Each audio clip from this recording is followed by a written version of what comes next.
Hi అండి, welcome to హారీస్ well. ఈరోజండి మేము మా ఊళ్ళమ్మ తల్లిని దర్శించుకొని అలాగే సోమేశ్వర స్వామిని దర్శించుకుందామనేసి బయలుదేరామండి. గుడి టెంపుల్ దగ్గరికి అయితే వస్తున్నామండి. అమ్మవారి గుడి దగ్గర నుంచి అండి సోమేశ్వర స్వామి గుడి అయితే దగ్గరేనండి. అలా మేమండి ఊరు చూసుకుంటూ అలా బయలుదేరి వచ్చామండి. ఇక్కడైతే బాబావారి గుడి కూడా కనిపిస్తుందండి. అలాగే గోమాతలు అయితే పడుకుని ఉన్నాయండి. వాటికైతే నా దగ్గర ఉన్న అరటిపండు అయితే పెట్టానండి. అవి చక్కగా అయితే తింటున్నాయి. గుడి అయితే చాలా బాగుందండి. నేను ఇదే ఫస్ట్ టైం అనమాట సోమేశ్వర స్వామిని దర్శనం చేసుకోవడానికి. అక్కడ గొబ్బె పూజ కూడా చేశారండి. బయటికి ఎంత అందంగా ఉందోనండి స్వామివారి టెంపుల్ అయితేని. చుట్టూ కూడానండి ఇదంతా కూడా మీకు చూపిస్తున్నాను. ఇంకో పైన అయితేనండి నందీశ్వరుడు అనమాట. జనం అయితే వస్తున్నారండి, తక్కువగానే ఉన్నారు. విశేషమైన రోజుల్లో అస్సలు ఖాళీ ఉండదండి స్వామివారి టెంపుల్ అయితేని. కార్తీక మాసంలో అసలు మనం చెప్పనే అవసరం లేదండి, ఇంక అస్సలు ఖాళీ ఉండదండి, అంత రష్గా ఉంటుంది. మేము వెళ్ళిన రోజు కూడా మాకు ఖాళీగానే ఉందండి. లోపలికైతే వెళ్తున్నామండి. మనం ముందుగా శివాలయాలకి వెళ్ళినానండి, మనకు ముందుగా దర్శనం ఇచ్చేదండి ధ్వజస్తంభం. ధ్వజస్తంభానికి అయితే నమస్కారం చేసుకోనండి లోపలికైతే వెళ్ళామన్నమాట. ఎటువంటి టికెట్స్ గట్రా ఏమీ లేవండి, మామూలుగా మనం లోపలికి వెళ్ళిపోవడం అనమాట. లోపలైతే చిన్న చిన్న టెంపుల్స్ కూడా ఉన్నాయండి. వినాయక స్వామి టెంపుల్ ఉంది, అలాగే జనార్దన స్వామి. లోపలైతే స్వామివారు లింగానికి ఫోటో తీయవలేదండి, నేను బయట నుంచి చూపిస్తున్నాను మీకు. బయట అంతా కూడా తీసానండి, చూడండి. ఈ శివలింగాన్ని అండి చంద్రుడు ప్రతిష్ఠించినందునండి స్వామివారికి శ్రీ సోమేశ్వర స్వామి అని పేరు వచ్చింది.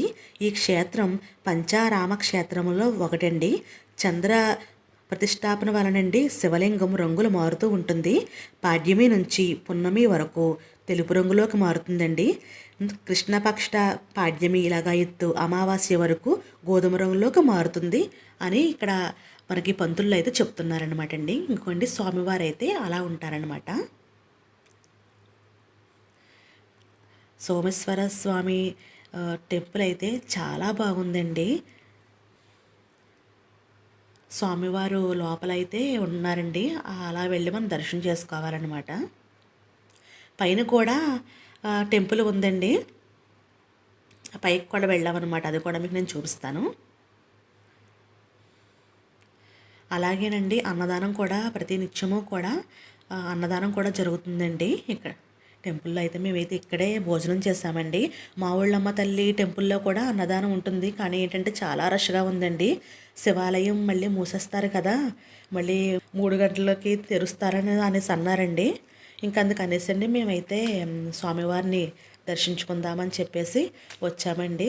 చక్కగా అయితే భోజనాలు పెట్టారండి, భోజనం చేసేసి మళ్ళీ గుడి అంతా కూడా ఒకసారి తిరిగండి అలా వీడియో తీశారనమాట.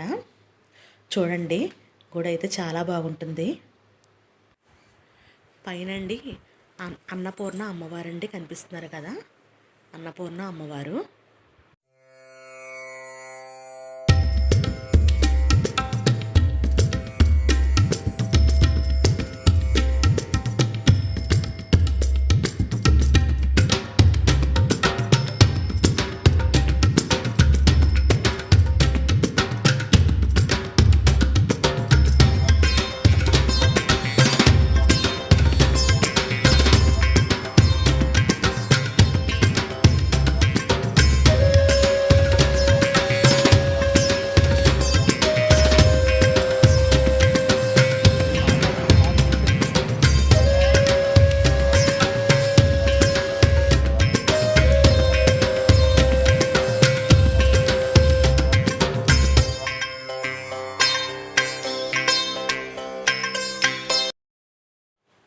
స్వామివారి దర్శనం చేసేసుకోనండి. అలాగే యూట్యూబర్ అండి అమ్మ మాట ఛానల్ జయమ్మ గారి ఇంటికి అయితే వెళ్తున్నామండి. మీకు కనిపిస్తున్న బిల్డింగు జయమ్మ గారిదండి.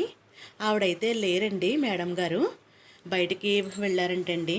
సార్ అయితే ఉన్నారు, ఆయన అయితే చాలా ఆప్యాయంగా మాట్లాడారండి మాతోటి. ఫొటోస్ కూడా దిగామండి ఇంట్లోని. ఇదేనండి ఇవాళ వీడియో. ఈ వీడియో కనుక నచ్చితే లైక్ చేయండి, షేర్ చేయండి, సబ్స్క్రైబ్ చేయండి.